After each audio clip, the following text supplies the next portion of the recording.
Doctor S Tomar से आप मुखातिब हो रहे हैं आज के क्राइम फ्री भारत सेशन पर। मैं डॉक्टर एस तोमर हमारे मुख्य अतिथि हैं। मैं डॉक्टर तोमर को अलग से अपना इंट्रोडक्शन देने के लिए रिक्वेस्ट करूंगा, लेकिन उसके पहले मैं आप लोगों को जो है ये बताना चाहता हूं कि डॉक्टर एस तोमर एक बड़ी शख्सियत हैं। उन्होंने भोपाल में उन्होंने गवर्नमेंट ऑफ इंडिया के साथ एक लंबा जो है समय काल बिताया है। वो तमाम पदों पर रहे हैं और विशेष तौर पर एग्रीकल्चर को एक एक रूरल इकोनॉमी को एक दूसरे आयाम पर ले जाने के लिए उन्होंने बहुत मेहनत की है। क्राइम फ्री भारत का प्रयास है, क्योंकि क्राइम फ्री भारत जो वर्क कर रहा है वो रूरल इकोनॉमी पे काम कर रहा है।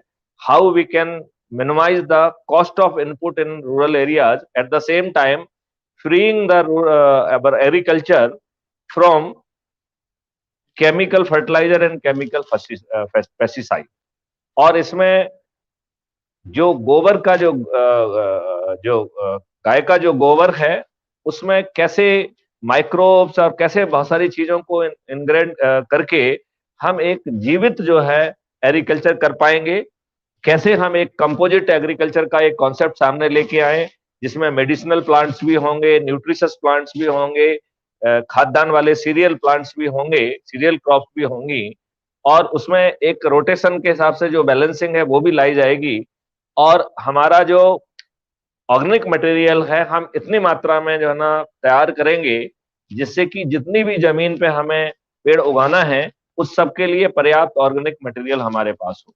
उसके लिए जितनी गायों की आवश्यकता है वो बैकवर्ड कैलकुलेट की जाएंगी, और उसमें जो फॉरेस्ट रेसिड्यू है, क्रॉप रेसिड्यू है, गाय का मूत्र है, वो सब चीजों को, और उसके on the top of it हम माइक्रोब्स का यूज करेंगे जिससे कि जो पर्टिकुलर एलिमेंट जिसमें कि सॉइल डिफिशिएंट है तो soil specific fertiliser factory we will try to reach out.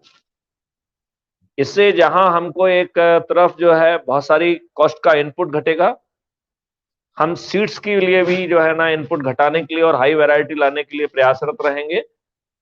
तो और फाइनली हम उनको कल्टीवेशन से लेके हर चीज में मदद करेंगे, और बाद में हम उनके प्रोसीड की मार्केटिंग में भी मदद करेंगे, और हर प्रोडक्ट अपनी निस वैल्यू पे बिकेगा। अभी प्रोडक्ट जो है मंडी पे जाता है और वो अपनी आइडेंटिटी खो देता है। ये तमाम बातें हम करेंगे। उसके पहले मैं डॉक्टर तोमर से रिक्वेस्ट करूंगा कि वो अपने लफ्ज में अपने अनुभव को बताते हुए एक बार अपने आप को इंट्रोड्यूस करें, जिससे कि आपकी शख्सियत की सही जानकारी जो ऑडियंस है उनको मिल सके। डॉक्टर तोमर, कृपया अपना माइक ऑन करके अपना परिचय दें, और जब इसके बाद फिर मैं एक बार पुनः खाका खींचूंगा, और फिर इसके बाद फिर मैं एक बार पुनः खाका खींचूंगा, और फिर नमस्कार, मेरा नाम डॉक्टर सदाचारी सिंह तोमर है। मैं भारतीय कृषि अनुसंधान परिषद में सहायक महानिदेशक एवं principal scientist Indian agriculture research institute में रहा हूँ। मैं मध्य प्रदेश शासन भोपाल में ज्वाइंट डायरेक्टर और MP council of science and technology में डायरेक्टर के पद पे रहा हूँ। मेरा लगभग 40 साल का अनुभव है कृषि और नॉन कन्वेंशनल एनर्जी सोर्स और पर्यावरण में। मैंने लगभग 25 किताबें हैं, जिसमें 21 किताबें मेरी पीएचडी स्तर के इंजीनियरिंग के विषय के छात्रों के लिए है, और 4 पुस्तकें मेरी भ्रष्टाचार भोगा हुआ यथार्थ पर है, जो मैंने शासन में देखा है, पकड़ा है और भोगा है। इसके साथ ही मैं मध्य प्रदेश का एकमात्र व्यक्ति हूँ जो 34 साल की उम्र पर ज्वाइंट डायरेक्टर नियुक्त हुआ था। इतने यहाँ 50 साल की उम्र में लोग ज्वाइंट डायरेक्टर होते हैं। और देश का एकमात्र इंजीनियर को president of India award 2 bar Indian engineering Congress में प्रेसिडेंट ऑफ इंडिया ने दिया है। मेरी जो भ्रष्टाचार की पुस्तकें हैं वो भी काफ़ी पॉपुलर हुई हैं। ये मेरी वेबसाइट में भी है www.corruptionandcorrupt.com में। और मैं पर्यावरण पे किया है उसके बारे में ये मैं थोड़ा बताऊंगा। जैविक खेती में जो मैंने काम किया है वो भी बताऊंगा, और साथ में वर्तमान में जो हम लोग पर्यावरण सुधार के लिए, क्लाइमेटिक चेंज में ठीक ठाक होने के लिए एक आंदोलन कर रहे हैं उसके बारे में भी बताऊंगा। पहला तो मेरा उद्देश्य ये था कि एग्रीकल्चर सेक्टर में जो सघन खेती है या इंटेंसिव फार्मिंग है, वो इंटेंसिव फार्मिंग से जो हम chemical fertiliser, high yielding variety के बीज और पानी ये डालते हैं, उत्पादकता तो बढ़ जाती है, प्रोडक्टिविटी आती है, और उसके साथ में इंटेंसिव फार्मिंग में हमारे केमिकल भी बहुत सारे रिलीज होते हैं। और ये केमिकल न केवल खेत के फसल में आ जाते हैं, जैसे मैं खाद की ही बात लूँ, यूरिया अगर डालते हैं तो नाइट्रेट के रूप में ये लीच भी होता है और फसल में भी जाता है। इसी तरह पेस्टिसाइड, इंसेक्टिसाइड, पीडीसाइड, रोडिसाइड, ये जो जहरीले रसायन हैं जैसे वैक्सीन, बीएससी, डीडीटी, या आजकल के तो और जहरीले रसायन हैं, ये कीटनाशक के रूप में इस्तेमाल होते हैं। तो ये न केवल आज खेत में है या खेती में डालकर प्रोडक्टिविटी बढ़ाने में है, बल्कि माताओं के आजकल के दूध में भी टॉक्सिसिटी लिमिट से ज्यादा मात्रा में ये माताओं के दूध में बच्चों के लिए उपलब्ध हो जाते हैं। इनमें हमने प्रोडक्टिविटी के अंधी दौड़ में ये नहीं देखा है कि जहर कितना घोल रहे हैं कृषि में। हम लोग प्रोडक्टिविटी पर, क्योंकि वो आवश्यक भी था, अगर अच्छा उत्पादन नहीं होगा तो लोग खाने के लिए भी मोहताज हो जाएंगे, उनको अनाज भी नहीं मिलेगा। तो हम लोग पूरी तरह अपने को केमिकल फार्मिंग पे पहुंचा दिए हैं। और इसके संदर्भ में मैंने पहले से भी, मैं जब से स्टार्ट किया 78 की बात है, जब मैं all India mind competitive examination से वैज्ञानिक बना था, तो तभी से मैंने ये देखना चालू किया था कि हमारी प्रोडक्टिविटी बढ़ने पर हमारे कौन कौन से रसायन हैं, कौन कौन से केमिकल हैं, कौन कौन से फर्टिलाइजर हैं, कौन कौन से पेस्टिसाइड्स हैं, कौन कौन सी दवाइयाँ हैं, या कौन कौन से ऐसे कीटनाशक हैं जो हमारी दवा खेत में जहर उड़े रहे हैं। तो प्रारंभ से ही ये जो मेरी धारणा थी वो बलवती हो गई। दिनों मैंने इसको ये पाया कि प्रोडक्टिविटी है, पर हमारा जो जहर है वो भी खेतों के माध्यम से दांतों तक पहुंचकर हमारे शरीर को भी नुकसान पहुंचा रहे हैं। तो इसके लिए हमने जैविक खेती के तरफ भी अपना ध्यान दिया। जैविक खेती में केचुए से हमने खाद बनाई, जैविक खेती में कंपोस्ट का इस्तेमाल किया, जैविक खेती में जो बायोगैस प्लांट है उसकी स्लरी का इस्तेमाल किया, और ये देखा कि जो हमारे प्रोडक्शन है वो ठीक तो हो रहा है, प्रोडक्टिविटी जो है वो काफ़ी कम हो रही है। तो उसके लिए भी हमने काम किया। जो राइजोबियम कल्चर है या आजकल के और बहुत सारे कल्चर आ गए हैं जो केमिकल फ्री हैं और खेत का उत्पादन बढ़ाते हैं।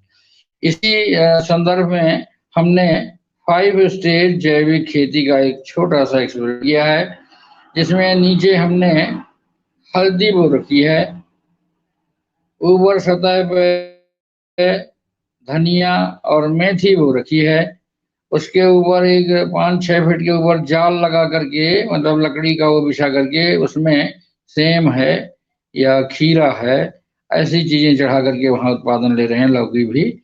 और इसके भी ऊपर हमने देसी पपीता बो रखा है। वो पपीता 8-10 फीट ऊपर जाने के बाद फलने लगते हैं, तो वो चौथा स्टेज हुआ। और पांचवें स्टेज में हमने उसके भी ऊपर बांस लगा दिया है।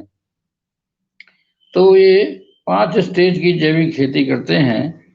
यद्यपि जैविक खेती उतना उत्पादन तो नहीं देती, और पौष्टिकता के दृष्टिकोण से ये ठीक है, साथ में जहर नहीं आता हमारे शरीर में। और चूंकि हमारा लार्ज स्केल में ये जैविक खेती यहाँ नहीं हो रही है, तो दूसरे देशों की तरह हम टैगिंग भी नहीं करवाते कि ये हमारा जैविक उत्पाद है या ये हमारा रासायनिक खेती का उत्पाद है। अन्यथा इसका कीमत भी हम बहुत अच्छा ले सकते हैं, और वो एक लिंकेज डेवलप करना की आवश्यकता है, और हम लोग उसका भी प्रयत्न कर रहे हैं। इसके लिए मैं यही बताना चाहूँगा कि जो हमको कंपोस्ट की उत्पादन है, कंपोस्ट का बनाना है, गाय भैंस इनके गोबर से लेकर के, और उसमें हम और घास फूस जो बेकार का कचरा होता है, जैविक कचरा, वो सब मिला करके एक गड्ढे में डालते हैं, तो वो 6 महीने 8 महीने में कंपोस्ट बन जाती है। इसी तरह हम लोग केचुआ ला करके वेटनरी यूनिवर्सिटी और एग्रीकल्चर यूनिवर्सिटी से संपर्क में पिछले 2 साल पहले लाया था। तो वो केचुए डाल करके, वो भी अच्छी वैरायटी के भी हैं, देसी भी हैं, उसको डालने से और चीजें, वो पत्ती, ये सब भूसा डालने पे, हरी चारा डालने पे वो अच्छा उत्पादन करते हैं और अच्छी सी खाद बना देते हैं। उस खाद को जब हम खेतों में डालते हैं, तो वो उत्पादकता तो बढ़ती ही है, साथ में केचुए जो अभी नष्ट हो चुके हैं लगभग, केमिकल फार्मिंग के खेतों में आप देखें तो केचुए जो जमीन को उर्वरक क्षमता उसकी बढ़ाते हैं, और एरिएशन भी बढ़ाते हैं, मतलब हवा भी जड़ों तक पहुंचाते हैं, जमीन को उर्वरी करते हैं, वो सब मर गए थे। जैविक खेती के खेत में 2-3 साल से अभी जो हमने नई पद्धति वहाँ चालू की है, तो केचुहे भी अब अच्छे वहाँ होने लगे हैं। तो स्वतः ही ये जमीन को भुरभुरा बना देते हैं, और इस कंडीशन के कारण जमीन में हमको अच्छा उत्पादन धीरे धीरे बढ़ रहा है। पिछले साल हमने ये देखा कि धान का, हम लोग संसार भर में, भारत देश हमारा जो पर्यावरण प्रदूषण के लिए बदनाम है, वो 2 कारणों से है। एक तो जो कैटिल है, मैंने चौपाए हैं, जो गोबर पागुर करते हैं, मतलब रिम्यूनेंट एनिमल हैं, वो अपने पागुर करने वाले एनिमल मीथेन निकालते हैं। और साथ ही हमारे जो धान की खेती है वो भी मीथेन निकालती है। तो पिछले वर्ष, बल्कि 2 वर्षों से हमने लगातार एक ऐसी धान की करगी की खेती की, जिसमें कम स्लोप पर हम कम पानी दे करके अच्छा उत्पादन लिए, और ये देखा कि इसमें मीथेन नहीं निकल रही है, क्योंकि सबमर्जेंस या डुबाव का क्षेत्र ज्यादा लंबे समय तक नहीं खींचा। इसको हमने एक अंतर्राष्ट्रीय संगोष्ठी में, पर्यावरण और जैविक खेती की संगोष्ठी में प्रेजेंट भी किया था, तो इसको बेस्ट पेपर अवार्ड भी मिला था। तो इस तरह से हम वो खेती को, जो धान के लिए हम बदनाम थे विश्व भर में कि हमारा मीथेन निकालता है, मतलब प्रदूषित गैसें निकालता है, तो वो हम अब एक पर्टिकुलर स्लोप दे करके, और करगी और भदैली और 2-3-4 किस्में ऐसी हैं धान की जो कम पानी पे हो जाती हैं, तो उनसे हम उत्पादकता भी हमारी ठीक हो जाती है, और साथ में पर्यावरण को प्रदूषित करने वाली मीथेन गैस से भी हम बच जाते हैं। तो ये तो रहा जो हमारा पहले का अनुभव है। वर्तमान में हमने इसी दृष्टिकोण से, मैं पर्यावरण में चूंकि काम कर रहा था, तो पर्यावरण के लिए जब मैंने अभी हाल में देखा कि हमारे यहाँ पास में ही एक मिनट, बक्सवा का स्थान है। डॉक्टर तोमर आपको थोड़ा सा रोकना चाहेंगे। आपको थोड़ा सा रोकना और ये भी चाहेंगे कि जरा आप अपना माइक्रोफोन को और ये भी चाहेंगे कि जरा आप अपना माइक्रोफोन को ऑफ कर दें। ऑफ कर दिया जी, ऑफ कर दिया। नहीं, आवाज आ रही है तो ऑफ, अच्छा ओके, अब हो गया। तो डॉक्टर तोमर, मैं आपकी शख्सियत को जो है प्रणाम करता हूं। मैं इस बात का भी कॉग्निजेंस लेता हूं कि आपने 34 साल की बहुत कम उम्र में ज्वाइंट डायरेक्टर जैसे जिम्मेवारी का पद जो है संभाला। आपने इस बात पर भी ठीक ढंग से ही बात कही है कि जब हम पहले ग्रीन रेवोल्यूशन लाए, जो कि केमिकल फर्टिलाइजर और केमिकल पेस्टिसाइड पे बेस्ड था, उस समय भूख की आग इतनी बड़ी थी, हमारे पास अपनी पॉपुलेशन को फीड करने के लिए अन्न नहीं था। बट आज हमारे हालात बदल गए हैं और हम जो है मिट्टी की उर्वरकता को बढ़ाते हुए कॉस्ट को भी कम कर पाएंगे और प्रोडक्शन को भी बढ़ा पाएंगे। अभी प्रॉब्लम जो है, हमको एक बात ये समझना पड़ेगी कि हम एक फास्ट युग में आ गए हैं जहां ज्ञान बांटने की जरूरत नहीं, और वो भी नहीं चलेगा कि आप कहें कि साहब हम जो है ना एक छोटे से प्रोजेक्ट में कहेंगे, फिर उसको देख के दूसरा करेगा। बिकॉज ये इस तरीके की बजाय हम एक all together end to end solution वाली व्यवस्था ला रहे हैं, जिसमें क्राइम फ्री भारत, चूंकि क्राइम फ्री भारत का ये मानना है कि जहां एक और क्राइम फ्री भारत 5 सर्टेनिटी ला रहा है, जिसकी पहली सर्टेनिटी है कि बिना थाने जाए अपराध का लीगली एक्सेप्टेबल एफआईआर का पंजीयन हो, बहुत ही साधारण पुलिस ऑफिसर को बैकएंड इंजन के माध्यम से इन्वेस्टिगेशन लीड प्रोवाइड करा के और कम्युनिटी का पार्टिसिपेशन इंश्योर करके आईओटी डिवाइसेस और बाकी other capturing devices, CCTV devices से एविडेंस को कैप्चर करके हर हालत में हर तरीके के केस को जो है बहुत ही साधारण दर्जे के पुलिस ऑफिसर से हम उसे डिटेक्ट कर पाएंगे। हम जो है अधिकांश केसेस में कन्विक्शन भी करा पाएंगे और हम अधिकांश केसेस में एक सर्टेनिटी ऑफ कन्विक्शन नहीं कहूंगा, मैं उसको सर्टेनिटी ऑफ जस्टिस कहूंगा। एंड देन हम उसको certainty of prevention and certainty of rehabilitation की उसमें ले जाएंगे।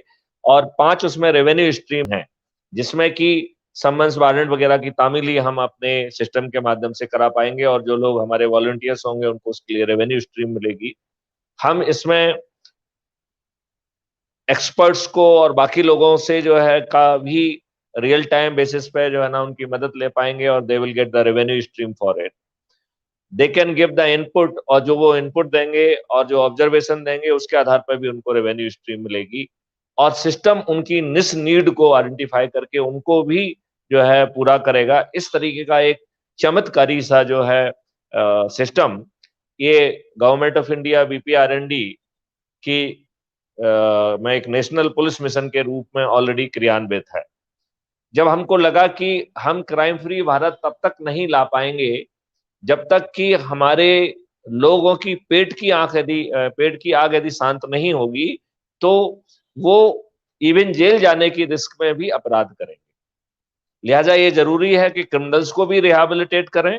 और फिर जब हम क्रिमिनल्स को रिहेबिलिटेट कर रहे थे तो दूसरा सवाल ये उठा कि आम और अच्छे लोगों ने क्या गुनाह किया है जिनको उनको जो है ना आमदनी का जरिया ना बढ़ाया जाए। तो इस प्रकार हमने 18 भारत जो है उनकी कल्पना की, और जिसमें एक महत्वपूर्ण कल्पना है और बहुत महत्वपूर्ण स्ट्रेटेजी है जिसको हम बहुत एग्रेसिवली पुश कर रहे हैं। We are talking to the startups, we are talking to the technology companies, we are talking to the agriculture university, और हम एंड टू एंड सॉल्यूशन के साथ पहुंच रहे हैं। सबसे पहले जो हमारा इसमें सोच है वो सोच है कि हम कैसे मिट्टी की इंडिविजुअलिटी को कैप्चर करें। उसकी तो इसका मतलब है कि हम ऐप और आईओटी डिवाइसेस के माध्यम से बिना मक्कारी के हर ऑनर का के पास कितनी लैंड है, उसका सेप क्या है और उसकी मिट्टी का स्टेटस क्या है, हमें एक इंडिविजुअल पीस ऑफ लैंड की जो है ना ये जानकारी रहेगी। एंड देन इसके लिए जो हम ऑर्गेनिक फर्टिलाइजर, और हम तो उसे ऑर्गेनिक फर्टिलाइजर नहीं कहेंगे, हम उसे ऑर्गेनिक फर्टिलाइजर की फैक्ट्री कहेंगे, क्योंकि जो हम उसमें माइक्रोब डालेंगे वो डायरेक्ट जो है फ्री एयर से उन माइक्रो न्यूट्रिएंट्स को एब्जॉर्ब करके सीधे सॉइल में पहुंचाएगा। तो और जो माइक्रोब्स रहेंगे उनकी एक खुसूसियत है कि यदि वो केमिकल फर्टिलाइजर और पेस्टिसाइड से उनको यदि दूर रखा गया, तो यदि उनको प्रतिकूल माहौल है तो वो डोरमेंट हो जाएंगे, और जैसे ही उनको अपनी ह्यूमिडिटी और एक अनुकूल माहौल मिलेगा, वो अपने आप को बहुत ही तेज गति से बढ़ाएंगे, जो सॉइल की क्वालिटी, सॉइल की फर्टिलिटी, इस सबको जो है ना इम्प्रूव करेगा। और जिस सॉइल में जो कमी है, उस एलिमेंट को जो है ना वो उसका अधिक उसमें रहेगा।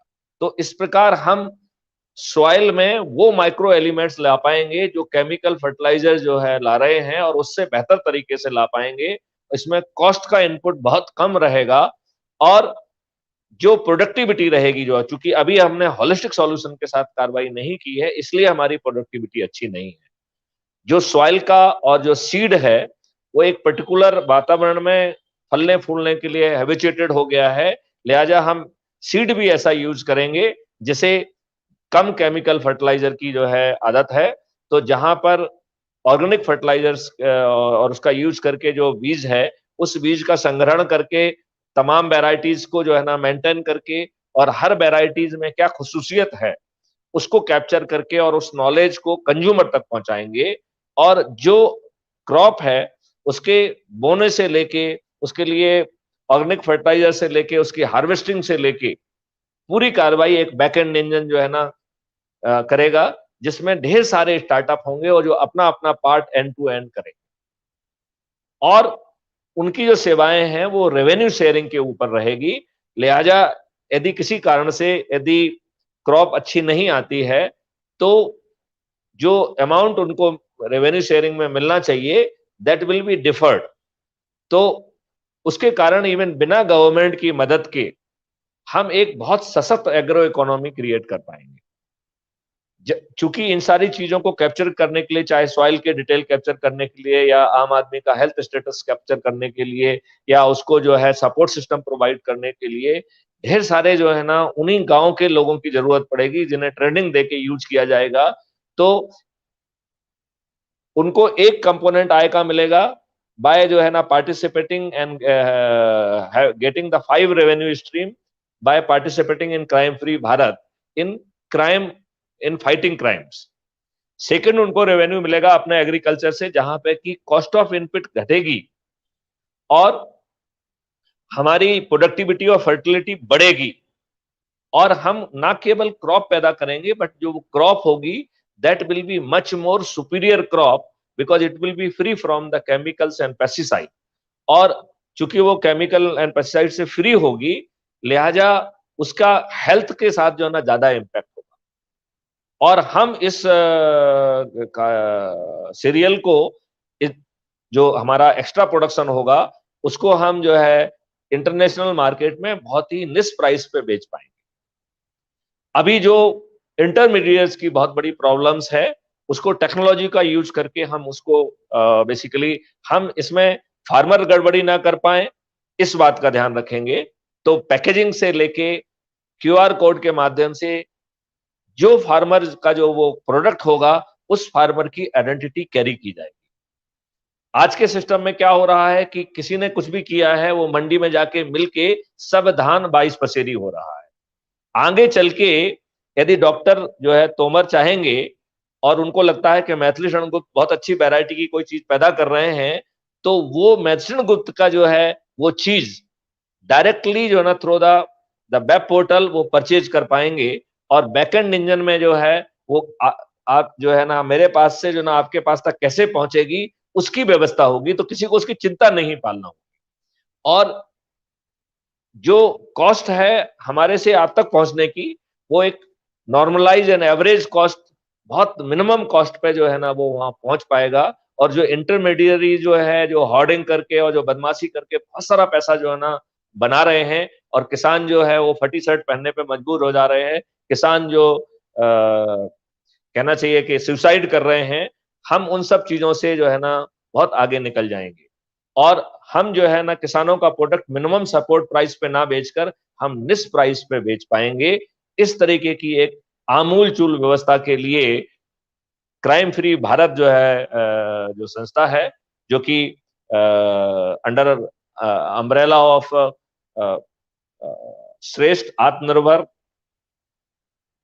अपराध मुक्तिकरण संस्था के अधीन चल रहा है, जिसके अंदर ढेर सारे जो है स्टार्टअप्स हैं, ढेर सारे टेक्नोक्रेट्स हैं, ढेर सारे लोग जुड़े हुए हैं, सीए जुड़े हुए हैं, वकील जुड़े हुए हैं, उन सब, और इसमें बड़ी संख्या में रूरल वॉलंटियर्स जोड़े जाएंगे, जिन्हें इतनी सारी स्ट्रीम्स जो है ना रेवेन्यू स्ट्रीम मिलेंगी कि प्रोबेबली जो अपने क्रॉप से जो उनको पैसा मिलेगा दूसरी रेवेन्यू स्ट्रीम से, वो उससे ज्यादा कमा पाएंगे। हम अपनी रूरल जो पर कैपिटा इनकम है उसको 3 to 5 टाइम्स बहुत ही आसानी से बढ़ा पाएंगे, और हमारी जो डिपेंडेंसी है वो एग्रीकल्चर एरिया में रहते हुए भी मिनिमाइज हो जाएगी, और एक आदमी को गांव में रहते हुए एग्रीकल्चर करते हुए भी 5 और तरीके की रेवेन्यूज, और बल्कि 5 या 15 तरीके की रेवेन्यू उसको स्ट्रीम की जाएगी, जिसकी फुल क्वांटम जो है may be more than what he is earning from agriculture economy. उसके जो एग्रीगेरियन टूल्स हैं उनको आइडेंटिफाई करके हम एक अलग तरीके की खेती में जाने का जो है दिव्य स्वप्न देख रहे हैं, जिसमें कि हर पीस पे medicinal plant, nutrition plants, crop plant, serial plants के साथ साथ जो है कैटल्स की व्यवस्था होगी, जिसमें देसी गायों को प्राथमिकता दी जाएगी, और उनके लिए ऐसे टूल्स डिजाइन किए जाएंगे जो उनके जो बैल हैं वो उसको खींच सके। तो कम से कम जो छोटे किसान हैं उनकी डिपेंडेंसी जो है ना वो ट्रैक्टर से दूर की जाएगी, और जिनको ट्रैक्टर की सेवाओं की जरूरत है, ये इसके जो स्टार्टअप्स होंगे वो उनको वो भी प्रोवाइड करेंगे। और आप इसके लिए जो गांव वालों के जो रिसोर्सेस हैं उन सबको जो है ना एक स्टार्टअप के माध्यम से उनके नीचे लिया जाएगा, और उस स्टार्टअप की जिम्मेवारी होगी कि उनको वो मेंटेन करे, उनको वो करे, और उसमें लाइटिंग से लेके हर चीज की व्यवस्था होगी। तो जो एक किसान का ट्रैक्टर कुछ घंटों यूज होता है या एक आध दिन यूज होता है, वो राउंड द क्लॉक यूज होगा, एग्रीकल्चर कार्य के लिए भी, खुद के लिए भी और पड़ोसियों के लिए भी। और जब जो है एग्रीकल्चर कार्य में उसकी जरूरत नहीं है, तब नॉन एग्रीकल्चर वर्क और डेवलपमेंट वर्क में इसको यूज किया जाएगा। और हर खेत में न केवल एग्रीकल्चर प्रोडक्शन, जब हम एग्रीकल्चर प्रोडक्शन की बात कर रहे हैं तो उसमें medicinal plants, nutrition plants, cereal plants, और इवन जो है न्यूट्रिशियस जो है feed material for cattles, specially desi गाय, और उसके साथ ही honey production, that bee keeping, और बी कीपिंग को भी थोड़ा सा स्पेशलाइज करके मेडिसिनल एक्सट्रैक्शन के थ्रू जो है जो हनी होगी, वो हनी एक डिफरेंशिएटेड हनी हो सकती है, जिसमें कि हम honey for blood pressure, honey for this disease, honey for that disease, even that kind of the differentiation हम कर पाएंगे। हर खेत में एक ट्रंच होगा, ट्रंच इंटरकनेक्टेड होंगे। इसका मतलब जो इंटरलिंकिंग ऑफ रिवर है, ये super interlinking of the river होगी, जिसमें एक ड्रॉप पानी जो है उसको हम वेस्ट ना होने देने की जो है ना कोशिश करेंगे, और हमारा प्रयास रहेगा कि वो हर जो है ना वाटर कैनाल में, हर वाटर उसमें छोटे छोटे स्टॉप डैम होंगे, और उससे जो है पानी को अंदर जाने दिया जाएगा, और वही पानी फिर इन ट्रंचेज में आएगा, और इन ट्रंचेज में we can go for the aquaculture. जो फिशिंग में इंटरेस्ट रखते हैं वो फिशिंग में भी जा सकते हैं, और अदरवाइज फिशेस भी रहेंगी, and then we can go for the water plants, जैसे जो कमल ककड़ी जिसको कहते हैं, it is a highly nutrition protein rich variety. इस तरीके की बहुत सारी वेराइटी जो कि एक्वा से आती हैं, उसको वहां डाल के हम जो है medicinal, nutritional, cereals, milk production, honey production और एक्वा प्रोडक्शन, ऐसे एक इंटीग्रेटेड जो है ना सिस्टम को पैदा कर पाएंगे, जहां पर सीड से लेके ऑर्गेनिक फर्टिलाइजर्स से लेके इसकी जो है ना कोई आवश्यकता को पूर्ति के लिए बहुत ही कॉस्ट इफेक्टिव एंड पर स्टार्टअप का कॉन्सेप्ट का यूज करते हुए, एग्री स्टार्टअप का कॉन्सेप्ट का यूज करते हुए, it will be made available at the door step of the farmer, which will be at the lowest cost, the best material, and then जो है support system for the their production. तो चाहे वो tilling हो या harvesting हो या बीच में जो है ना application of the organic fertiliser, organic pesticide, उस तरीके की चीजें हो, वो सब में जो है कोई ना कोई स्टार्टअप जो है ऑपरेट करेगा, जो रूरल यूथ को ही जो है ट्रेन करके they will be use as a resource. तो जो रूरल यूथ है they will also have the extra source of income. That kind of the concept we are जो है वी इंटेंड टू जो है ना really bring for transforming agro India. It is बहुत अच्छी बात है कि सरकार की तरफ से बहुत सारे सपोर्ट सिस्टम है, सरकार के नाबार्ड की तरफ से भी सपोर्ट सिस्टम है, आईसीएआर की तरफ से सपोर्ट सिस्टम है, उन सब का यूज किया जाएगा और हम एक अच्छा जो है व्यवस्था दे पाएंगे। तो चूंकि ये भ्रष्टाचार की बात अभी इस सेशन में नहीं करेंगे क्योंकि the dedication is about the agriculture. तो अब मैं डॉक्टर तोमर से रिक्वेस्ट करूंगा कि जो मैंने एक खाका खींचा है, इस खाका में आप अपनी क्या भूमिका देख रहे हैं and how you can contribute in crime free Bharat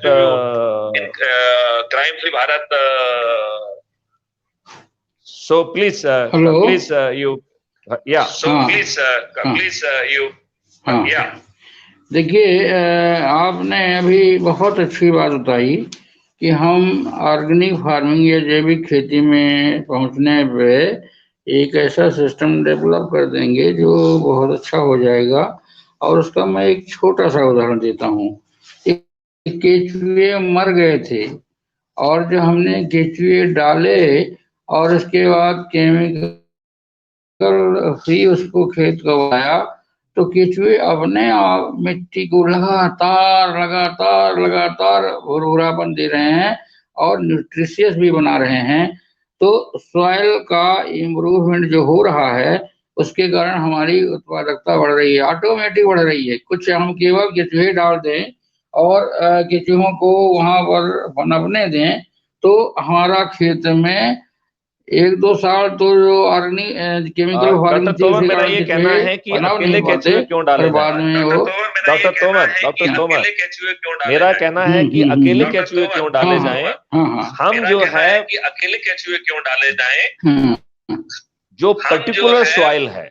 आपका थोड़ा सा माइक्रोफोन ऑफ करिए जब मैं बोलूंगा तो नहीं तो इको आएगी। जो पर्टिकुलर सॉइल है, आपका थोड़ा सा माइक्रोफोन ऑफ करिए जब मैं बोलूंगा तो नहीं तो इको आएगी। बना दिया। हाँ, तो आप ये मेरा आपसे कहना है कि आप आधी अधूरी लिमिटेड चीज का क्यों यूज करना चाहते हैं। मेरा ये कहना है कि हम अभी भी आपका माइक्रोफोन से आवाज आ रही है। मेरा कहना है कि हम अब देखिए अभी भी आ रही है। कहना है कि हम बंद करिए आप। मेरा इसमें कहना है कि आधे अधूरे नॉलेज का यूज नहीं करना, हम इंटीग्रेटेड फुल नॉलेज का यूज करेंगे जिसमें कि गोबर का भी यूज होगा, फॉरेस्ट रेसिड्यू का यूज होगा, क्रॉप रेसिड्यू का यूज होगा, गाय की जो है ना मूत्र का यूज होगा, इवन जो गन्ने के जो फाइबर रिच वो है उसका यूज करेंगे और बड़ी संख्या में माइक्रोब डालेंगे और उसमें डिफरेंशिएशन करके जिस अलग अलग क्वालिटी की सॉइल को ग्रेड करेंगे और उस सॉइल के हिसाब से जो है ना उसमें ऑर्गेनिक फैक्ट्रीज क्रिएट करेंगे। I am saying we must not feel happy कि थोड़ा करके खुश हो गए कि हमें थोड़ा सा फायदा मिल गया, 5 केचुए ज्यादा दिखने लग गए हैं। We will not do that way. We will go very aggressively and we will be increasing the quality of the soil. और जो अभी भ्रम पैदा किया गया है कि ये केवल जो है केमिकल फर्टिलाइजर और केमिकल पेस्टिसाइड से हो सकता है, ये भ्रम बिल्कुल पूरी तरह से गलत है। इस भ्रम को हमें गलत साबित करना पड़ेगा। और इसमें जो गाय का गोबर है, वैसे तो सभी एनिमल प्राणियों का गोबर यूज किया जाएगा, लेकिन उसमें प्रधानता जो है ना गाय के गोबर को रहेगी, क्योंकि गाय के गोबर में लक्ष्मी विराजित है। और ये यदि वैदिक नॉलेज ये बात कह रहा है तो यही कारण है कि यदि आप गाय के गोबर का जो है थोड़ा सा वो करिए तो उसमें जो वर्म और माइक्रोब्स का जो है natural concentration is very very high. That's why जहां गाय का गोबर पड़ेगा वहां पर जो है मंगल ही मंगल हो जाएगा। तो वो गाय का गोबर, फॉरेस्ट रेसिड्यू, क्रॉप रेसिड्यू, गाय का मूत्र, अर्थवर्म, माइक्रोब्स और माइक्रोब भी विथ डिफरेंशिएशन, इस पूरे को कराने के लिए किसानों को गाइड करने के लिए और किसानों के खेत में कराने के लिए। और जितना, जैसे कि आजकल सोलर का सिस्टम है, आप अपने छतों पे सोलर का सिस्टम लगा दीजिए, जितना आप कंज्यूम कर लेते हैं वो ठीक है, यदि आपने सरप्लस इलेक्ट्रिसिटी पैदा की तो वो ग्रिड में चली जाएगी।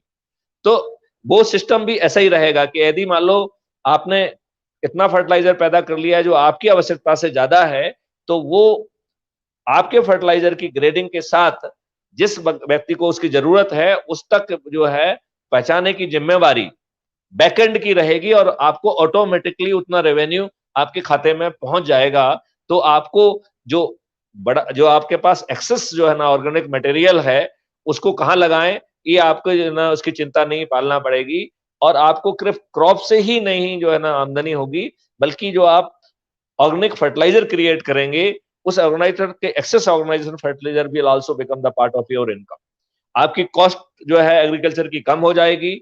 आपका जो क्रॉप का जो, चूंकि आपकी क्रॉप अभी जो बहुत सारे हाई यील्ड वेराइटीज हैं वो क्वांटिटी दे रही हैं, उसमें वो क्वालिटी हेल्थ लायक है ही नहीं, बल्कि लॉट मैनी जो है ना grains which are rich in chemicals, they are dangerous and they are carcinogenic in nature.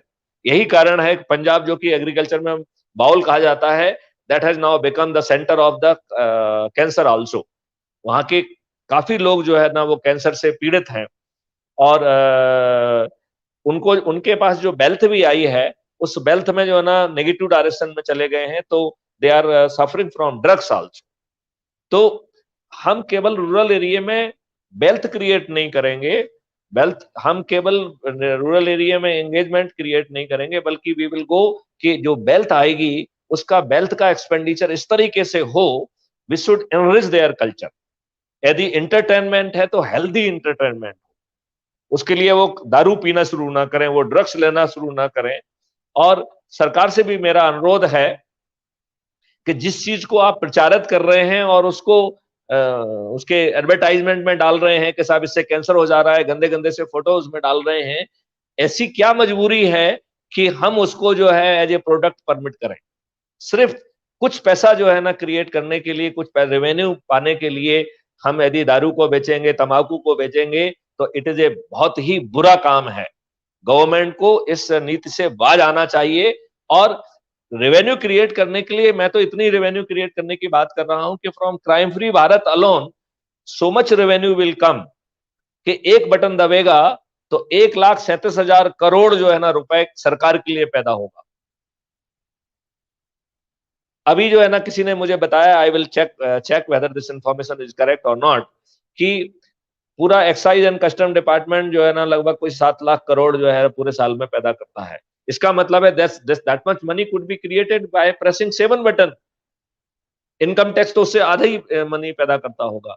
It means that by pressing 3 button by the whole population, probably we will be creating that much money for the government. It means there will be the near way of the creating of the revenue for the development without जो है ना having the negative effect on the culture, on the behavior, on the जो है so we need not to talk about the wealth, we need to talk कि जो wealth create होगी how that would be used, उस wealth को हम कैसे root करेंगे फॉर द इकोनॉमी, उस वेल्थ से हम जो है ना कैसे शुद्ध और अच्छा एंटरटेनमेंट वहां पहुंचाएंगे, उस वेल्थ से how we can really enrich the even the spiritualism in them, because Indian way of the spiritualism is a way of life. ये कोई रिलीजन नहीं है, कोई मजहब नहीं है, कोई रेजिमेंटेशन नहीं है। तो it is a very superior system. तो हमें केवल जो है रूरल प्रोडक्शन अकेले बढ़ाने की बात नहीं करना है, हमें जो है एक कंप्रहेंसिव सॉल्यूशन लाना है जिसमें हमें किसान के दिमाग का और किसान के संसाधनों को न्यूट्रलाइज कर देना है। मतलब यदि कोई कम पढ़ा लिखा किसान है या उसको वो नहीं है, या एक ऐसा किसान है जिसके पास अपनी खेती करने के लिए भी संसाधन नहीं है, या एक ऐसा किसान है कि उसके पास बोने के लिए सीड नहीं है, या उसको जो है ना कहीं से महंगा उस पे उसको जो है ना पैसा लेना पड़ रहा है। कई बार जो है हमारे बैंकर्स जो बहुत सारे ऋण की योजना है वो उससे पैसे लेके और उनसे जो है ना ये कहते हैं कि आप ऋण ले लीजिए और ये आपको देने की जरूरत नहीं है। स्पेशली इस तरीके का कल्चर हमारे बुंदेलखंड यूपी में बहुत ज्यादा है। तो इस तरीके की जो नेगेटिज्म है, जो उनको एक ऋण के अंदर जो है ना फंसने की प्रॉब्लम है, हमें उससे बाहर लाना है। हमें उन्हें हेल्दी और वेल्दी बनाना है, और जो वेल्थ आए उस वेल्थ को कैसे कंड्यूट करना है, that should also be the part of the scheme. So हम एक हॉलिस्टिक रूरल डेवलपमेंट की बात कर रहे हैं। तो डॉक्टर तोमर, मैं आपसे हाथ जोड़ के प्रार्थना करता हूं कि आप कृपया जो है छोटी बात नहीं करेंगे, कम से कम बड़ी बात सोचने की हिम्मत करिए और बड़ी बात करने के लिए end to end solution design करिए। यदि आप छोटी मोटी बात करेंगे और यदि आप ही उसके सूत्रधार हैं, तो छोटी मोटी बात ही हो पाएगी। हमें छोटी मोटी बात से ऊपर उठना पड़ेगा। अब डॉक्टर तोमर से मैं निवेदन करता हूं कि यू प्लीज, अब डॉक्टर तोमर से मैं निवेदन करता हूं, now you should talk of the big thing. Now you should come out with the solutions for implementation of those big things. ये कहीं नहीं चला। अरे चलिए डॉक्टर तोमर, आपकी आवाज आ रही है, आपने माइक्रोफोन ऑन कर दिया है। Now ball is in your court, please talk about it. Now ये अभी ऑन नहीं हुआ है। आवाज सुनाई पड़ रही है क्या डॉक्टर साहब? हेलो, हाँ आपकी आवाज आ रही है, आप बोलिए। मीटिंग में आपकी आवाज आ रही है, आप बोलिए। हाँ, आपने अभी जो बात की नहीं हो पाई, इसलिए बीच इसलिए दिया था कि वर्तमान हमारे यहाँ काफी हुआ है, इसलिए मैंने केचुए की हमारे यहाँ चाहे वो बायोगैस की स्लरी हो और चाहे गाय का मूत्र, या गाय का मतलब हम लोग चौपाया कहते हैं, कैटिल मतलब रिमिनेंट माने पागुर करने वाले जितने पशु हैं, उनमें जो जैविक पदार्थ जैसे पत्तियां हैं, भूसा है, ये सब को मिला करके हम एक कंपोस्ट फीड में डालते हैं और उससे जो खाद बनाते हैं वो खाद को हम उपयोग करते हैं। तो हम गाय का गोबर को, गाय शब्द का इस्तेमाल हम ज्यादा इसलिए कर रहे हैं कि हमारा गाय माता जैसे है और हमको दूध भी अच्छी देती है। तो गाय का मूत्र हो या चाहे रिमिनेंट होने पागुर करने वाले पशुओं का मूत्र हो, ये सब चूंकि एनार्बिक बैक्टीरिया अपने आप में लिए रहते हैं, तो एनार्बिक बैक्टीरिया से जो इसमें डाइजेशन होता है, जो पचन पाचन होता है, आसानी के साथ ये स्लरी को बना सकते हैं, खाद को बना सकते हैं। तो ये बायोगैस प्लांट के अंतर्गत भी रहते हैं। तो हमारा चाहे बायोगैस प्लांट से मिलने वाली स्लरी हो या कंपोस्ट फीड से मिलने वाली कंपोस्ट खाद हो, या हमको जो हमारे केचुए के पालने के गड्ढे हैं उनमें से मिले हुए केचुए हों, ये सब मिला करके हमको मल्टी डिसिप्लिनरी अप्रोच की ओर ले जाते हैं, जिसका उपयोग करके हम इसमें ज्यादा से ज्यादा खेती का फायदा ले सकते हैं। आपने क्राइम फ्री भारत की बात की है, तो मैं आपको थोड़ा सा पुराने समय पर ले चलना चाहूंगा। जब हमारे जमाने में डीडीटी मतलब dichloro diphenyl trichloroethane DDT, BSc और ऐसे जो डीडीटी बीएससी के मार्क्सिन मलाथियान, ये सब केमिकल बैन हो चुके थे। और ये बैन होने के बावजूद भी मार्केट में उपलब्ध हैं, आज भी उपलब्ध हैं। मतलब है ये क्राइम है एक तरह से कि उन चीजों को हम बेच रहे हैं जिनको भारत सरकार ने बैन लगा दिया है। इस कारण बैन किया गया था कि ये बहुत ही हानिकारक केमिकल हैं और सॉइल के जो माइक्रोब हैं उनको तो मारते ही हैं, और साथ में अब ये देखिए अपने एक जो है पौधों के किसानों साथ में के पास आकर एक के क्राइम फ्री और भारत का हमारे ऐप होगा, स्वास्थ्य को और खराब जहाँ करते पे से हैं, वो क्योंकि परचेज दानों कर रहे में हैं भी ये वो पहुंच उसको जाते हैं। रिपोर्ट कर पाएंगे।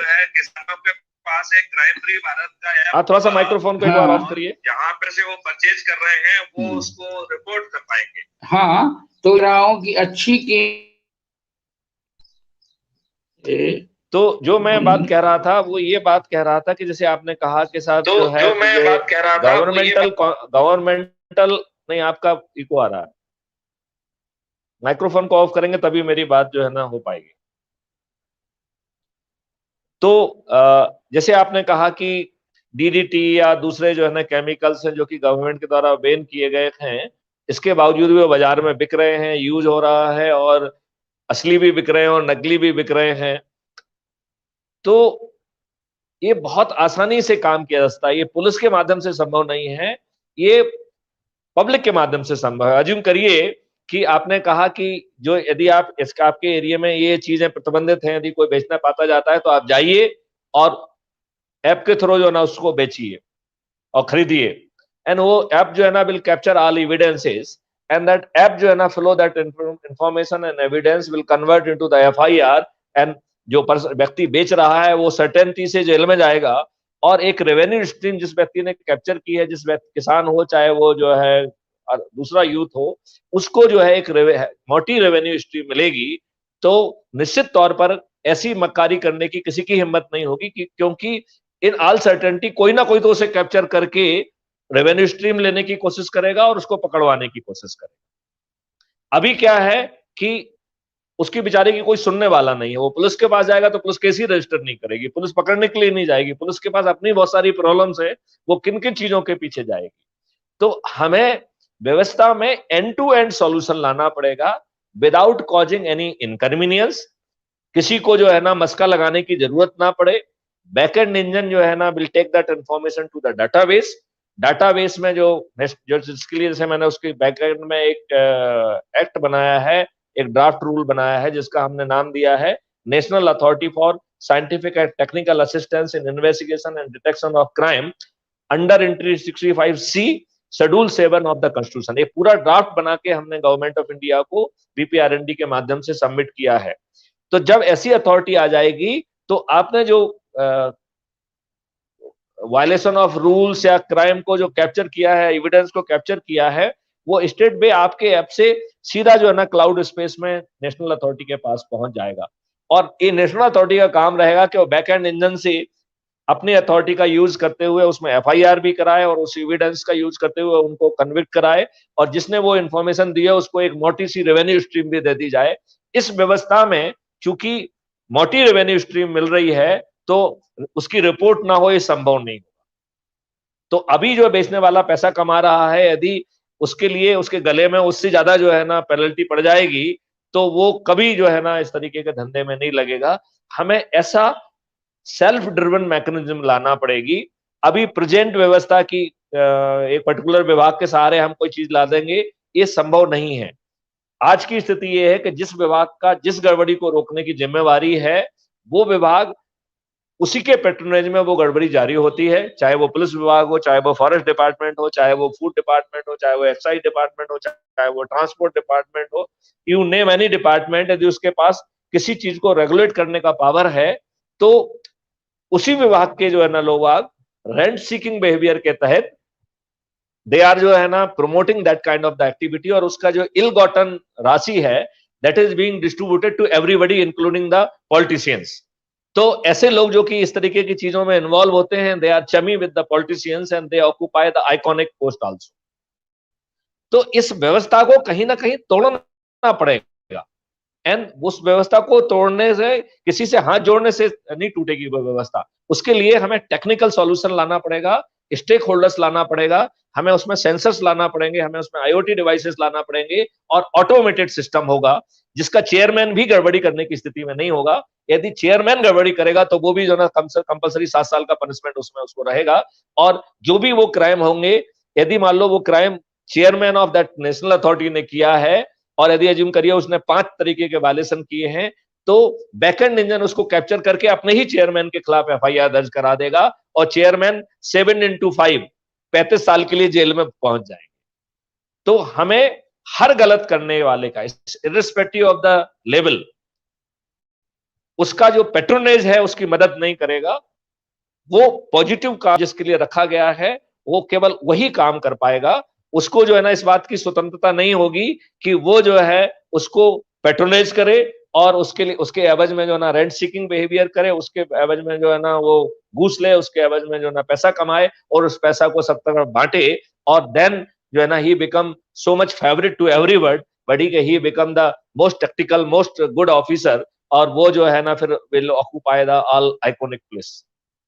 अब जो है इस जो एक साठगांठ कहते हैं ब्यूरोक्रेट एंड पॉलिटिशियन की साठगांठ, इसको technology and participation of the stakeholders need to be जो है ना क्रिएटेड एंड लेट जो है ना क्राइम फ्री भारत लाइक संस्था should play very active and dominating role. इन शब्दों के साथ मैं फिर से जो है डॉक्टर तोमर साहब से रिक्वेस्ट करूंगा कि he would like to add something in this.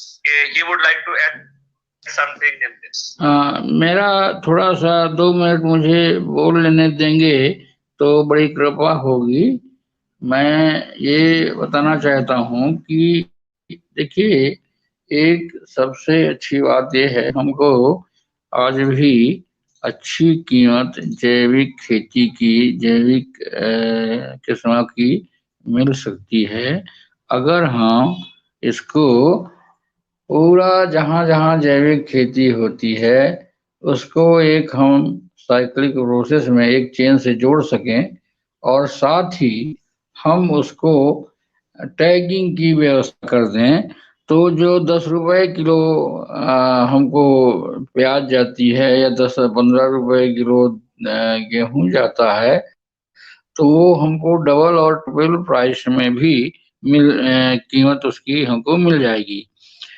मैं तो ये तक कोशिश कर रहा हूँ कि जो हमारा है 3 मेरी गाय दूध दे रही हैं, तो उनको जो ऑर्गेनिक वाली खेती का है उसी का भूसा, उसी का पैरा और उसी का बाई प्रोडक्ट जो है वो खिलाया जाए और खिलाता भी हूँ, मैं कोशिश यही करता हूँ। तो दूध उसका बहुत अच्छा रहता है। वैसे भी देसी गाय का दूध रहता है। देखिए और अगर अभी जो आपकी गाय है, का देखिए अभी जो आपकी अभी जस्ट मिनट जो आपकी गाय है, हाँ, अभी आपकी गाय के साथ बहुत प्रॉब्लम है। अभी देखा जाए तो गाय जो है घूरों पर मिल रही है। हाँ, आपको माइक्रोफोन ऑफ करना पड़ेगा। अभी देखा जाए अभी आपकी गाय जो है वो आपको माइक्रोफोन ऑफ नहीं, करना आपको पड़ेगा। माइक्रोफोन ये मैं अभी आपकी गाय, देखिए अभी आपकी जो गाय है वो घूरे पे मिल रही है, वो कचड़ा खा रही है। हम उसको गाय से गाय माता बनाएं, हम उसको हवन और मंत्रों का भी जो है ना लाभ दें। आजकल बड़े ऑटोमेटेड डिवाइसेस है जिसमें लगातार 24 घंटे मंत्र चल सकते हैं। हम जो है वैदिक कल्चर से यदि रोज संभव हो तो रोज हवन करें, ना हो तो जो है ना उसमें करें। एक क्वालिटी ऑफ लाइफ उसको दें और उसको केवल नॉन न्यूट्रिशियस चीजें के लिए दें, न्यूट्रिशियस चीजें दें एंड देन साथ में जो है ना मेडिसिनल प्लांट्स दें और उसको वो लव अफेक्शन और जो चीजें जो कृष्ण भगवान की जैसे जो गाय थी, तो उस तरीके का जो एक लगाव और एक वो रूरल यूथ को जो है ना कुछ एम्प्लॉयमेंट उसके माध्यम से क्रिएट किया जाए, जैसे गाँव को ले जाया जाए, गायों को नहाया जाए, धुलाया जाए। और एक अभी नई थेरेपी चली है जिसको कहते हैं कलिंग ऑफ विद काऊ। तो काऊ को गले में लगा के ये साइंटिफिकली प्रूव हो चुका है कि यदि हम गाय से स्नेह करते हैं, गाय के सानिध्य में रहते हैं, गाय को गले लगाते हैं, लेकिन गाय इस हालत में होना चाहिए कि साफ सुथरी कि आप उसे गले लगा पाए। तो यदि साफ सुथरी गाय है और उसे आप गले लगाते हैं तो आपके डिप्रेशन से लेके ढेर सारी बीमारियां ठीक हो सकती हैं। मतलब आप छोड़ लीजिए गाय मूत्र, गाय गोबर और इस सब चीजों को छोड़ दीजिए, इवन गाय के पास रहना, गाय को गले लगाना भी आपकी बहुत सारी व्याधियों का, बहुत सारे जो है ना उसका उपचार हो सकता है, स्पेशली डिप्रेशन। तो मेरा कहना है कि हमें एक इंटीग्रेटेड सॉल्यूशन की बात करना पड़ेगी। हमें बड़ा सोचना पड़ेगा और बड़ा सोचने के लिए हमें end to end modern concept, modern technology का यूज करके बिना किसान को, बिना रूरल यूथ को प्रॉब्लम दिए, बिना ज्ञान बांटे वो ज्ञान जो है वो अपने आप ओवर द पीरियड जब वो प्रैक्टिस करेंगे तो वो ज्ञान अपने आप अक्यूमुलेट होता जाएगा, क्योंकि अल्टीमेटली वो काम विद इन द सुपरविजन, और जो सुपरविजन भी रहेगा वो रूरल यूथ का ही रहेगा, वो बाहर से कोई अर्बन यूथ नहीं जाएंगे। रूरल यूथ को ही हम ट्रेन करेंगे, रूरल यूथ को ही हम नॉलेज देंगे, रूरल यूथ को हम टेक्नोलॉजी देंगे, और वो रूरल यूथ मक्कारी ना कर पाए ये भी हम सुनिश्चित करेंगे। तो जैसे हम क्राइम फ्री भारत में कह रहे हैं कि committing crime will not be an option, तो we are saying in all walk of life doing any negative activity will not be the an option. और जो ये मिडिल मैन बहुत सारी चीजें बना रहे हैं, वो मिडिल मैन जो है ना, they have to really get shifted for the other kind of the supportive activity, चाहे वो ट्रांसपोर्टेशन से रिलेटेड हो, चाहे और दूसरी चीज में रिलेटेड एक्टिविटी हो, they have to become the part of this chain, because they would not be in position to corner the benefit by hoarding and by doing this and by doing this। तो उनके पास जो पैसा है, उस पैसे की strength से वो कहीं पे चीजों को होर्ड करके बाद में आर्टिफिशियली डिमांड और सप्लाई और स्केर्सिटी क्रिएट करके उसके पैसों को, ज्यादा पैसे जो है ना वो वसूलने की और की स्थिति में नहीं रहेंगे, क्योंकि हमारी टेक्नोलॉजी डायरेक्ट किसान से कंज्यूमर तक पहुंचाएगी। और जब कंज्यूमर को मालूम होगा कि हमें डॉक्टर एस तोमर के खेत का जो है ना एग्रीकल्चर हमको मिल रहा है, ऐसा ऐसा जो है ना उसमें व्यवस्था होगी। तो ऐसी व्यवस्था की आवश्यकता है, और हम चाहेंगे कि डॉक्टर तोमर आप जो है अब छोटा नहीं सोचेंगे, और आपको ये बताना है कि how within my vision you would like to contribute. मैं इस बात को समझता हूं कि इस समय आपकी काफी एज हो गई है, आप 74 साल के हैं। मुझे ये भी मालूम है कि इसके बावजूद भी आप पर्यावरण में लगे हुए हैं। अभी जो छतरपुर में डायमंड की माइनिंग के कारण जो डिफॉरेस्टेशन की स्थिति बन रही है, आप उसमें जो है बड़ी सक्रिय भूमिका निभा रहे हैं कि डिफॉरेस्टेशन ना हो। लेकिन हमें समाधान लेके पहुंचना पड़ेगा, हमें उसमें इस बात को लेके पहुंचना पड़ेगा कि हम जो है ना अंडरग्राउंड माइनिंग करें।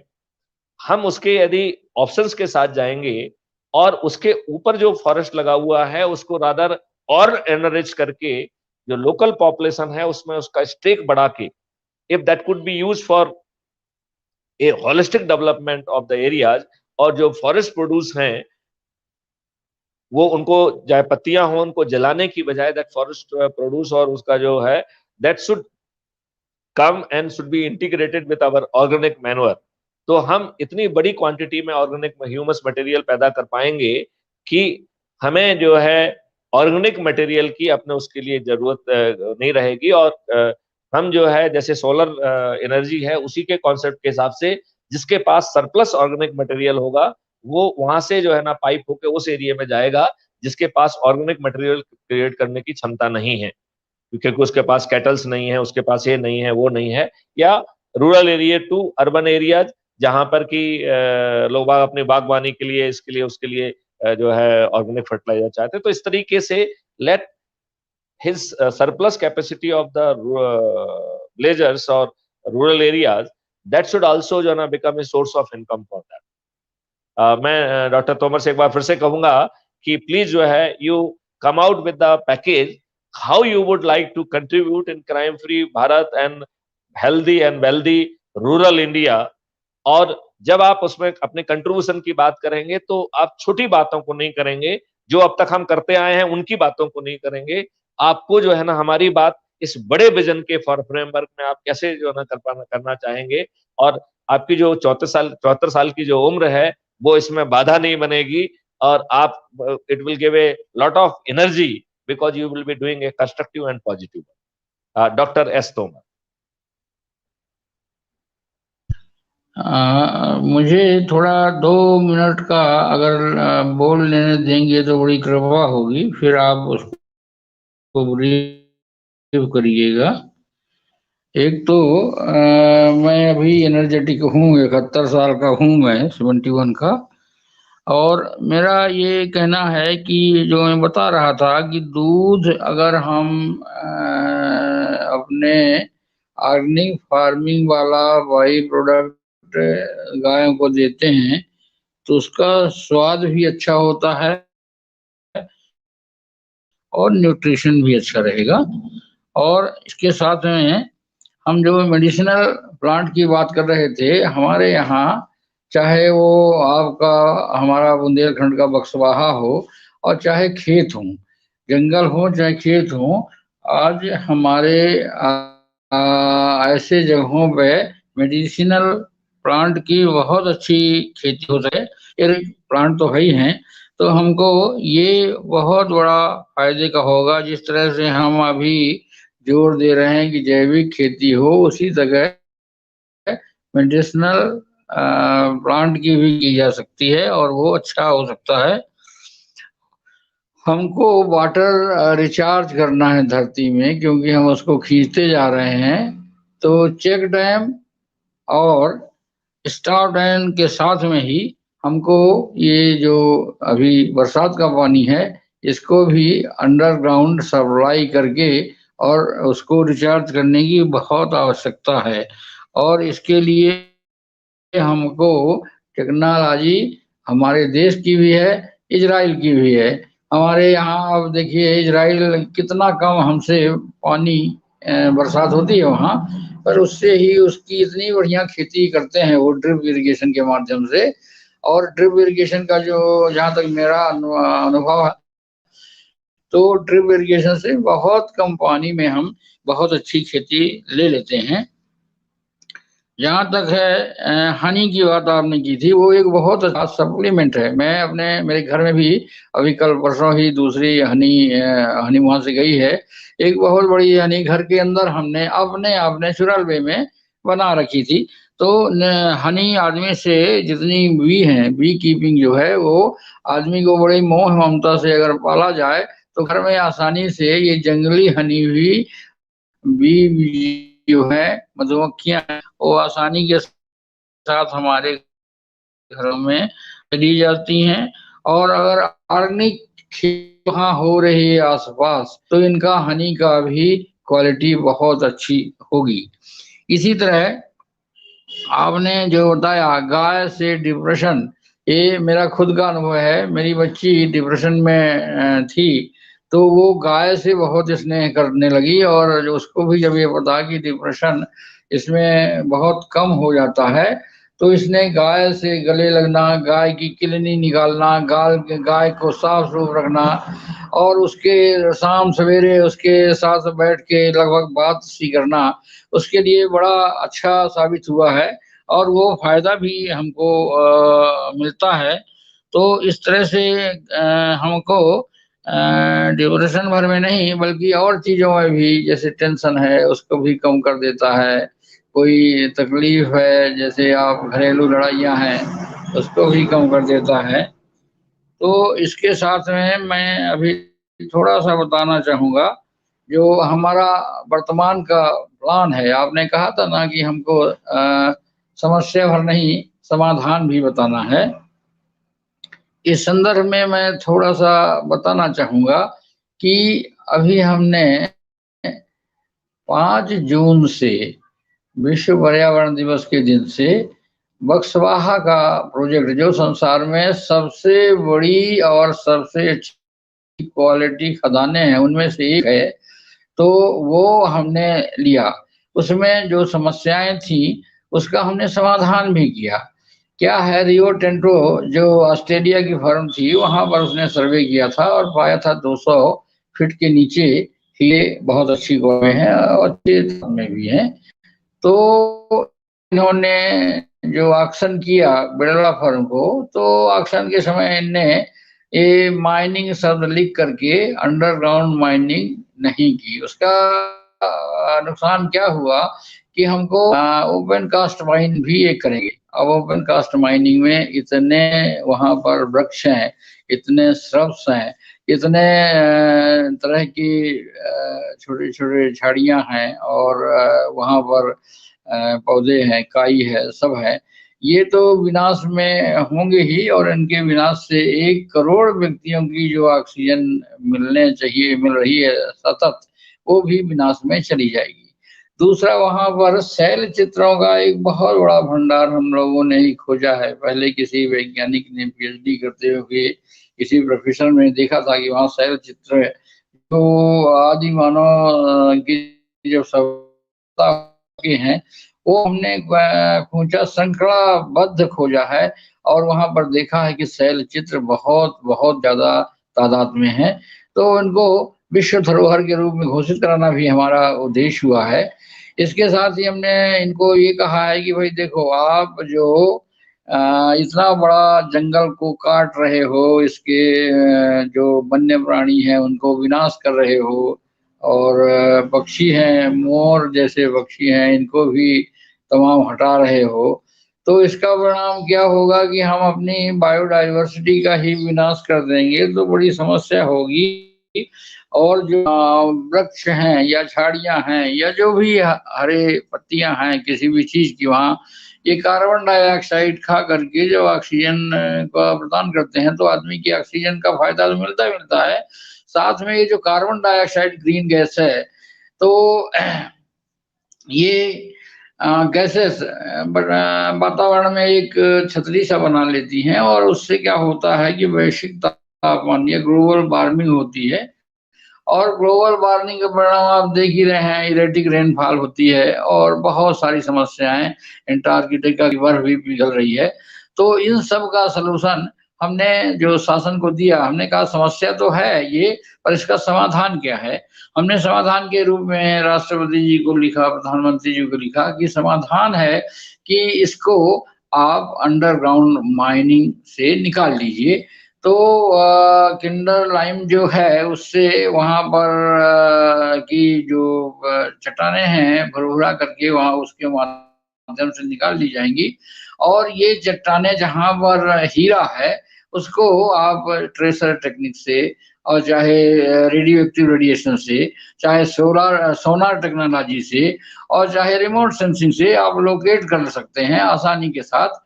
और इसमें एक सबसे बड़ा कुछ लोग ये कह रहे थे कि भाई जो ऐसी खदानें हैं वो भी ढेर सारा मलबा निकालती हैं, तो हमारा उनसे सबसे कहना ये था कि भाई ये मलबा नहीं निकालेंगी, इसमें तो सीधे जो किम्बर डोलोमाइट टाइप की चट्टान है या जो भी चट्टान जिसमें हीरा है उसको वहां पर ब्लास्ट करके भुरभुरा करके उतना ही मटेरियल निकालना है। जबकि अंडर ग्राउंड माइनिंग है, जैसे पत्थर का है या आपका कोयले का है, इसमें तो सारा अंदर से निकाल दिया जाता है और वो खोखला हो जाए। तो हमको हीरे वाले में ये नहीं करना पड़ेगा। इसलिए हमने भारत सरकार को और स्टेट गवर्नमेंट को, मीन्स मध्य प्रदेश के आपके मुख्यमंत्री जी हैं उनको भी लिखा, और साथ में इनको भी लिखा, आपके राज्यपाल जी को, खनन मंत्री को भी लिखा, पर्यावरण मंत्री को लिखा, सेंट्रल पोल्यूशन कंट्रोल बोर्ड को भी लिखा, और भारत शासन के पर्यावरण मंत्रालय को लिखा कि आप ये चीज ले लीजिए कि आप अराउंड माइनिंग से निकाल लीजिए, क्योंकि ये काफी बड़ा आंदोलन है और काफी बड़ा काम है। तो इसके लिए मुझे लोगों ने अध्यक्ष भी चुन लिया था पहले से ही। तो मैं इसको इस तरीके से कह रहा हूँ कि हम समस्या तो बताएंगे आपको, हमारी जो समस्याएं हैं उनका समाधान भी बताएंगे। आप इसको इस तरीके से करिए कि जिसमें हमारा बायोडाइवर्सिटी और कोई भी फ्लोरा फाउना जो भी है उनका डिटोरिएशन नहीं हो, बल्कि समस्या का समाधान हो जाए। और आप हीरा भी निकाल दें, हीरा हमारे लिए कंकड़ है, आप ले जाइए, बेचिए, देश का विकास करिए, पर हमारा विनाश नहीं करिए। हमको ऊपर के सतह को रहने दीजिए जिंदा।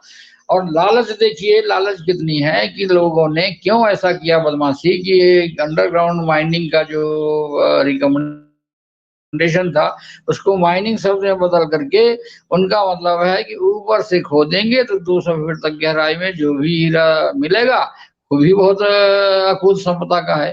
तो ये भ्रष्टाचार की बलि बेदी पर चढ़ने के कारण ये सब बदमाशी वहां चलती रही। तो हमने ये भी मांग की है कि जो बदमाशी हुई है, इवन जो आपका डाइवर्सिटी या पेड़ों की गणना हुई है, 2,15,000 बताते हैं, जबकि उसमें लगभग 20 लाख पौधे होंगे। और जो ये पौधे जिसके लिए हम लोग ऑक्सीजन की बात करते हैं, ये केवल पौधे पर नहीं निकालते, झाड़ियां भी निकालती हैं, वहां की वनस्पति भी निकालती है, जो भी चीज जंगलों में है हरी चीज वो सब ऑक्सीजन निकालती रहती है, क्योंकि वो हरे ग्रीन लीफ है, निकालती रहेंगी।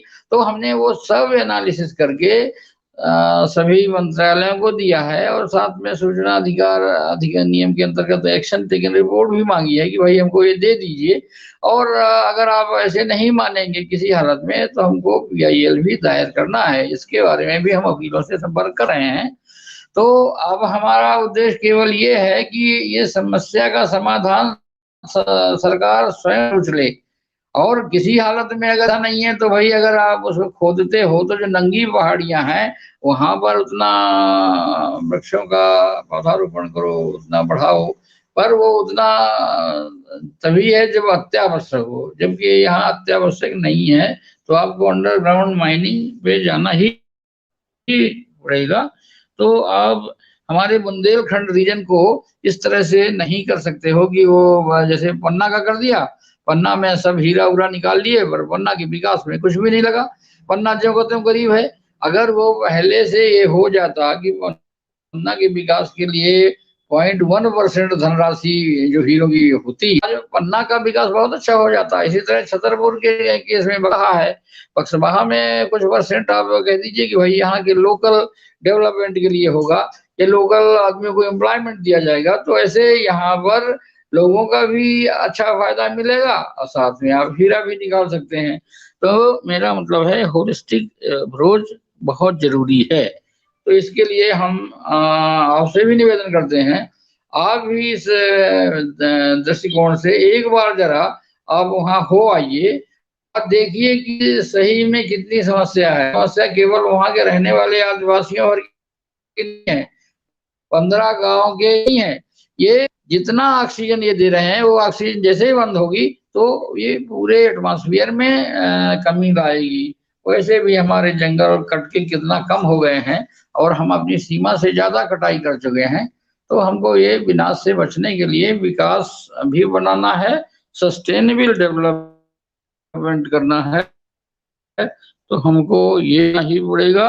और वाटर हार्वेस्टिंग हमारा बहुत जरूरी है, नहीं तो हर जगह कहीं 500 फीट में पानी था तो 1000 चला गया नीचे, तो इस तरह वो चलता चला जाएगा, बाद में नीचे गड्ढा हो जाएगा, वहां कोई पानी नहीं रहेगा, तो हम कहाँ तक ट्यूबवेल खोदेंगे, और सीमा भी है।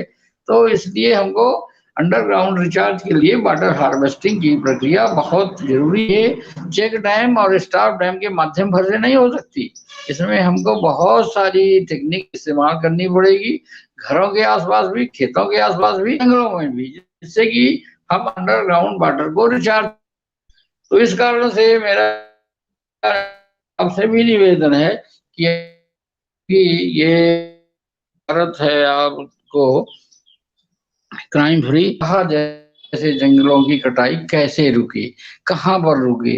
हम लोग तो अभी मैं बताता हूँ 2 तारीख से 7 तारीख तक हमने यात्रा की है छतरपुर से पैदल, कहाँ तक, बक्सबाहा तक, और 7-8 को, सॉरी हाँ 7 तक ये, और 8-9 को हमने अपना वैचारिक बैठक की थी। फिर हम जा रहे थे अंदर देखने, तो वहां पर गुंडे लोग 50 को पीटने लगे, धक्का मुक्की करने लगे। क्यों? क्योंकि वो बिड़ला या कोई भी है वो पाले हुए गुंडे हैं।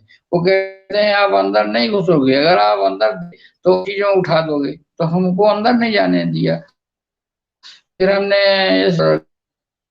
कलेक्टर को भी किया, SP को भी लिखा, और इवन राष्ट्रपति को भी ज्ञापन दिया इनके माध्यम से, SPM के, कि भाई हमको अंदर जाने का क्यों मना कर रहे हो आप। तो इस तरह से अभी वो आंदोलन में हम लोगों का धरना चल रहा है, और आज कल से या तो आंदोलन में हम कन्वर्ट हो जाएंगे, या जिनने हमको मारपीट की है उनको आपको FIR दर्ज करना पड़ेगा, अन्यथा हम लोग वहां से हटेंगे नहीं, वृक्षों से चिपकेंगे। और काटो, अगर हमको काटना है तो हमको ही काटो, नहीं तो कोई ना कोई समस्या का समाधान शासन को सोचना पड़ेगा। ऐसे आंदोलन हम रोकने वाले नहीं हैं। तो ये भी आपसे निवेदन है, इसका भी प्रचार प्रसार करिए, क्योंकि बुंदेलखंड की ये जान है, पहचान है। तो उसको आपको मेरा निवेदन यही रहेगा कि हर होलिस्टिक अप्रोच हर क्षेत्र में आप देखिए, ऐसा करेंगे तो बहुत बड़ा फायदा आपको, हमको और देश को और विश्व को होगा, वो बचाए जा सके कटते हुए जंगल। यही मेरा, और आप मैं अगर आपकी ज्यादा बात से समय हो पूरी तरह से तो और आपकी थोड़ा बात से पूरी बोलें, तरह से अन्यथा हम लोग स्टॉप कर रहे मैं हैं। आपकी बात से पूरी तरह से, आपकी बात से आप थोड़ा सा माइक्रोफोन ऑफ करें। मैं आपकी बात से पूरी तरह से सहमत हूं। हाँ क्या और मैं आपकी बात ऑफ से करें पूरी अपने तरह से माइक्रोफोन। सहमत हूँ। और ऑफ करें अपने माइक्रोफोन। तो मैं आपकी बात से पूर्णतः सहमत हूं और आपको पूरा समर्थन देता हूं। और निश्चित तौर पे मैं फिजिकल रूप से भी जो वहां पहुंचूंगा, आपसे और प्रशासन से भी गुफ्तगू करूंगा। और मेरी जो है पर्सनल संपर्क से यदि इस बात को जो है ना लाभ मिलता है तो मुझे प्रसन्नता होगी। मैं ये भी चाहूंगा कि जो जंगल है उसको अकेला बचाना नहीं है, उस जंगल को समृद्ध करना है और उसको जो है फिर लोकल जो पॉपुलेशन है उसके लाभ से जोड़ना है। तो हम ना केवल उस जंगल को बचाएंगे बल्कि उस जंगल को समृद्ध करेंगे और उसका सीधा लाभ जो है वो कैसे लोकल पॉपुलेशन को मिले, इसके बारे में भी मुझे उतनी ही रुचि होगी। तीसरी बात जो है, मैं इस बात का पूरा समर्थन करता हूं कि जो भी चीज निकल रही है उसका कुछ परसेंटेज वहां पर आना चाहिए। तो चूंकि माइनिंग से जो चीज निकलती है उसमें एक रेवेन्यू जो है ना स्टेट गवर्नमेंट को जाती है, तो उसका रेशियो बढ़ाया जाए और उससे जो है ना लोकल पंचायत को और लोकल एरिया में उस राशि का कुछ परसेंटेज केवल जो है ना उसी एरिया के डेवलपमेंट के लिए भी यूज किया जाए।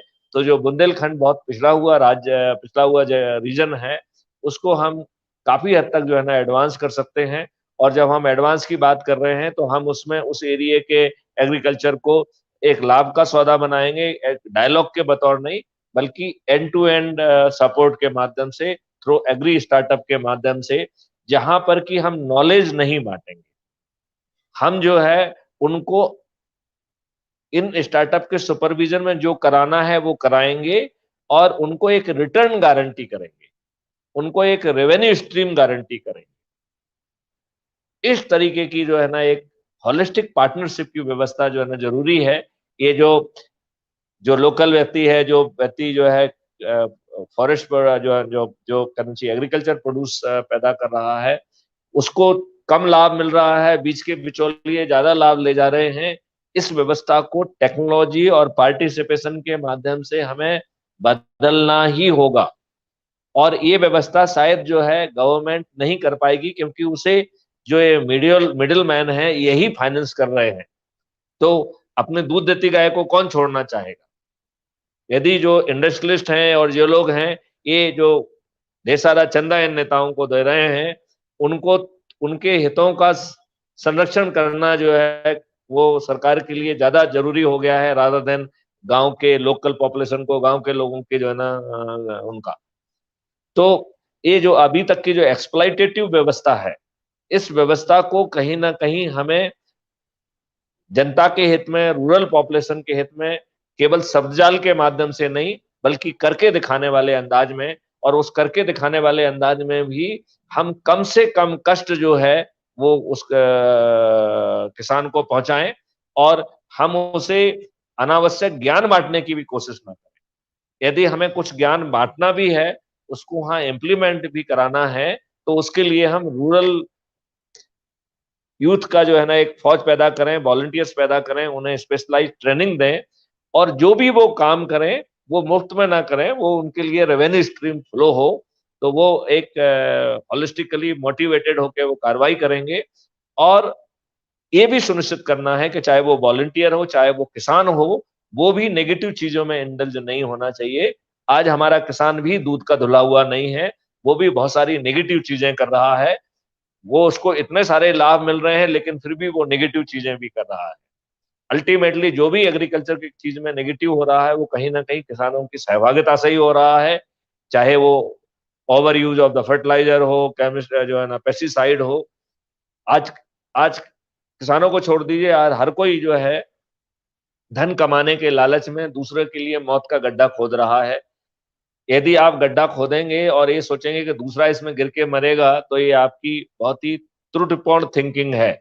उस गड्ढे में आप खुद भी गिरेंगे और आप खुद बच भी गए तो आपकी किथन किन तो जरूर गिरेंगे। तो लिहाजा हम जो है एक नेगेटिव व्यवस्था स्थापित ना करें, हम एक पॉजिटिव व्यवस्था स्थापित करें और उस व्यवस्था के लिए आओ हम सब मिलें। आओ, मैं आपका आह्वान करता हूं कि आप क्राइम फ्री भारत में जुड़िए और हम एक ऐसी व्यवस्था अपनी स्ट्रेंथ पे करके दिखाएंगे by making use of the policies of the government, जहां पे कि हम जो है जो कह रहे हैं बिना जो है ना अनावश्यक ज्ञान बांटे, बिना अनावश्यक कष्ट दिए, जो भी हम करना चाहते हैं एंड टू एंड वहां पे सॉल्यूशन पहुंचे और बदले में जो सर्विसेज दे रहा है उसको रेवेन्यू स्ट्रीम मिले। बट बीच का कोई भी व्यक्ति, चाहे वो वॉलंटियर्स हो, चाहे वो स्टार्टअप हो, अनड्यू प्रॉफिट कैप्चरिंग की छूट किसी की नहीं होगी।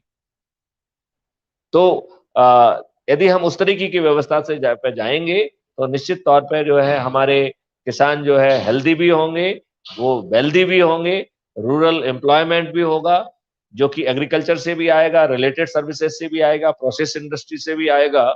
और जो वेल्थ क्रिएट होगी, मेरी सोच तो ये है कि उस वेल्थ को भी हम कैसे चैनलाइज करेंगे, तो उस पॉइंट पे भी हम अभी से विचार करके we will come out with the modules so that the wealth generated in the rural area, that should go in the right area for the entertainment, for the spiritualism, for the bonding and creating a right kind of the atmosphere in the rural area. इसके साथ ही मैं जो है इस वक्तव्य को जो है ना यहाँ पे विराम देता हूँ।